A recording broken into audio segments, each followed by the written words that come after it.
Tab S10 Ultra has kind of started with a little bit of controversy. Its MediaTek Dimensity 9300 Plus chip is causing a bit of a stir out in Samsung land. The thing is, should all the controversy be there? I have the Tab S9 Ultra and the Tab S10 Ultra, so today I'm going to compare them, doing some performance tests to see if the controversy is really warranted.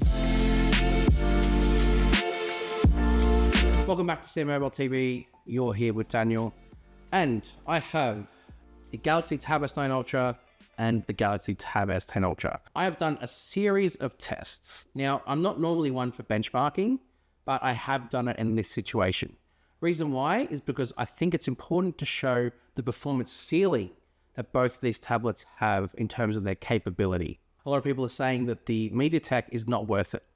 But even though the Snapdragon 8 Gen 2 for Galaxy is a generation old, it's still going to be a better buy and better option in terms of performance versus the MediaTek version of the Tab S10 Ultra. I guess I'm just here to find out exactly what the situation is. Now, my testing with benchmarking is through Geekbench 6, and I tested the CPU and the GPU. Before we dive into the test itself, you can see the difference in terms of their core cluster. They're very close in terms of frequency, but just slightly different architecture in terms of how they're made up. If we look at the Tab S9 Ultra, it's got 3 cores at 2.02 GHz, 4 cores at 2.8, and 1 core at 3.36, whereas the Tab S10 Ultra with the MediaTek has 4 cores at 2, 3 cores at 2.85, and then 1 core at 3.4. So across the board, there's a couple of improvements in terms of frequency, just a slightly different makeup. Now, I ran the benchmarks for the CPU, and they take a while, so I enjoyed a coffee whilst the test was running. And the thing I noticed mostly was that the Tab S10 Ultra finished ahead considerably.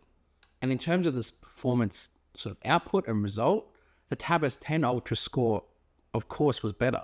It's because it is using the latest generation, or at least this year's generation of MediaTek. The thing is too, it's also, I guess you could say, optimized for Samsung. It's the 9300 Plus, not just the 9300. In the same way that the 8 Gen 3 is the 8 Gen 3 for Galaxy, not just the 8 Gen 3. Single core, it's obviously not that big of a jump, but in multi-core, it's a huge improvement. Now that means it's performance threshold and performance benchmark, especially for doing productivity stuff, you've got a higher ceiling to achieve. Jumping into GPU scores, before, again, the scoring, it is using different GPU technology. You've got Adreno on the Tab S9, and you have Mali on the Tab S10. But even in both Vulkan and in both OpenCL, the scores are better on the Tab S10 Ultra, hands down. The only thing I noticed though is that the test ran faster on the Tab S9 Ultra, which is odd considering the score was lower. Did go through the test a little bit quicker, but it's just not as powerful, plain and simple, in both Vulkan and OpenCL. At least in performance benchmarking, the Tab S10 Ultra already has an advantage in performance at the higher end. I ran both of these tests offline, as in not being filmed, and on camera, and the results didn't change. The Tab S10 Ultra is meant to have that larger vapor chamber as well, and to be honest, neither of them sort of heated up, so that was fine. Also, keep note of the battery percentage as we go, because I started at 100% and then ran each test simultaneously, so we'll see how the battery drain goes over this test. The thing is, this benchmarking, yeah, you've got the ceilings, but what does that actually translate to? What can you actually do more with this sort of better scores than what you couldn't do before, or faster? So the first one I wanted to run was LumaFusion. LumaFusion is quite well optimized for Samsung tablets. Samsung worked with LumaFusion to bring the first Android version of this app to Samsung tablets. So you'll know they've got some optimizations there. I ran it off camera just to get a sense of what it did, and using the same 9 clips of my cousin's wedding at the weekend and my kids sort of running around playing, about 4.5 minutes long. In the initial test, the Tab S10 Ultra smoked it. So much faster. But I ran it again on camera, and I needed a control. So I brought in Galaxy S24 Ultra with the 8 Gen 3 for Galaxy. And to my surprise, the MediaTek Dimensity wiped the floor with both of them. The 8 Gen 2 for Galaxy and the 8 Gen 3 for Galaxy were effectively the same in terms of their time to sort of process and, what's the word that you do, render a video clip. The Tab S10 Ultra smashed them.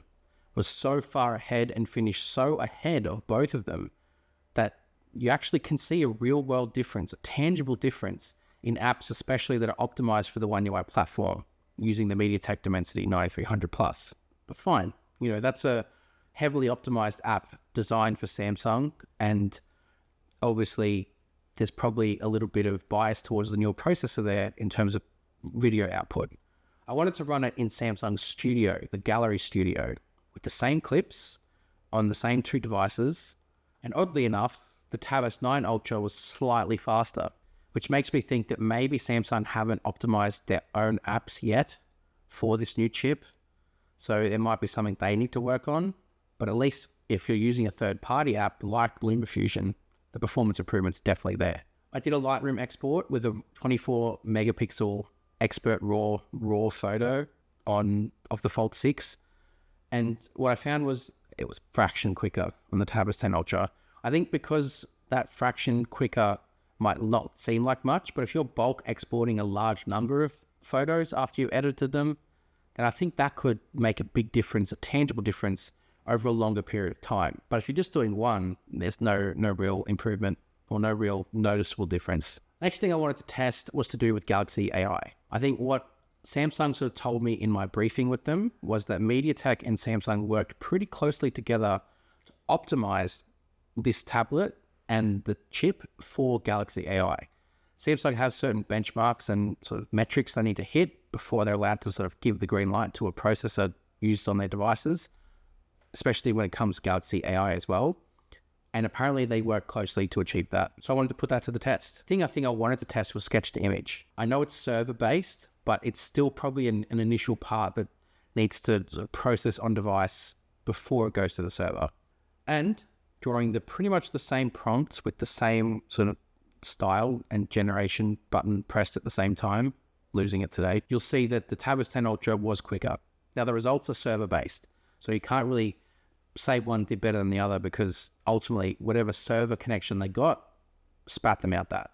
But it definitely was quicker. What I wanted to test though was, because this is done server-based predominantly, I wanted to check how long something took that's not done on the server. It's processed only on the device. And the only feature I know of that really does that within Galaxy AI is their transcription from voice recordings. So I picked a voice recording, the same one on both, and I transcribed. And this is where you can see that performance improvement and optimization from MediaTek to do with Galaxy AI. It transcribed a 6.5 minute audio clip much faster than what the Tab S9 Ultra's 8 Gen 2 for Galaxy did. Now, I'm not saying that the 8 Gen 2 for Galaxy was slow, it was just not as fast. And for everyone who's sitting there saying that the MediaTek's not going to be good enough for their flagship tablet, the proof is here. Samsung have got a very high-end processor in their tablet. Just because it hasn't got the branding of the Qualcomm doesn't mean its performance isn't going to be there. And you could see that with this transcription, how much faster it did it on the Tab S10 Ultra. I then wanted to test not generative edit, because again, that's a server-based feature, but object eraser. And I'd sort of, again, same photo, same sort of things removed from the photo. I tried to remove a couple of things, not just one, and it was the same. I guess little stuff like that, it's not going to be easy to notice a difference because they are minuscule in terms of how long it takes. The bigger picture stuff, as you saw already, the MediaTek does a better job. The last thing I really wanted to test was Samsung DeX. And I think for me, it's a bit of a litmus test for how the tablet performs, because DeX obviously launches a brand new environment. It's not just rearranging the home screen. It literally is an almost new operating system that has to rearrange where things are on the screen, apps in the background, all that sort of stuff. And what I was really pleased to see was that Samsung DeX on the Tab S10 Ultra, like the 9 Ultra was better than the 8 Ultra, was just way swifter. Everything rendered faster, the home screen loaded quicker. It was just a considerably snappier experience on Tab S10 Ultra versus Tab S9.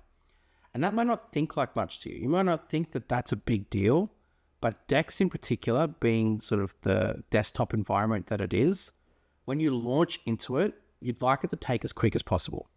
And the Tab S10 Ultra is near instant. So I think that's a big advantage that it's got. In terms of closing DeX, same thing.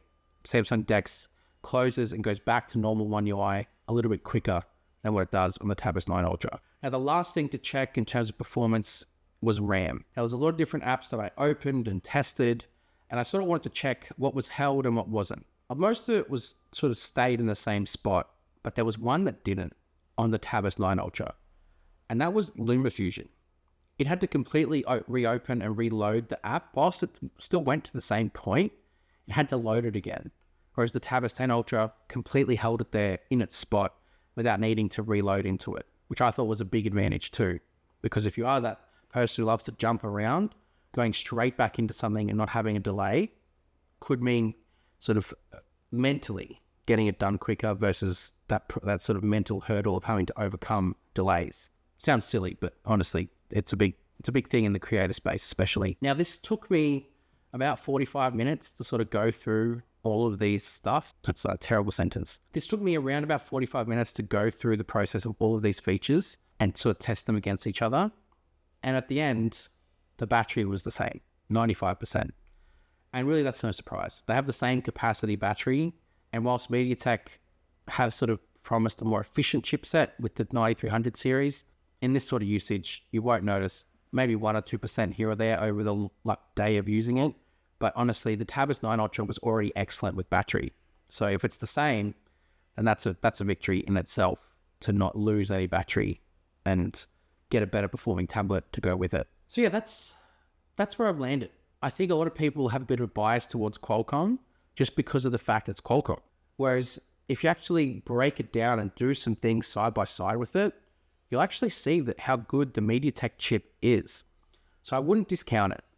Don't avoid the Tab S10 Ultra just because it's using a different brand's processor. Everyone talks about Exynos, and I'm an Exynos fan, which some people might immediately click off the video. Don't. Because what I mean by that is I like the fact that Samsung aren't just slaves to one brand of processor. They will happily shop around to the right one that suits their consumers and the device that they're building.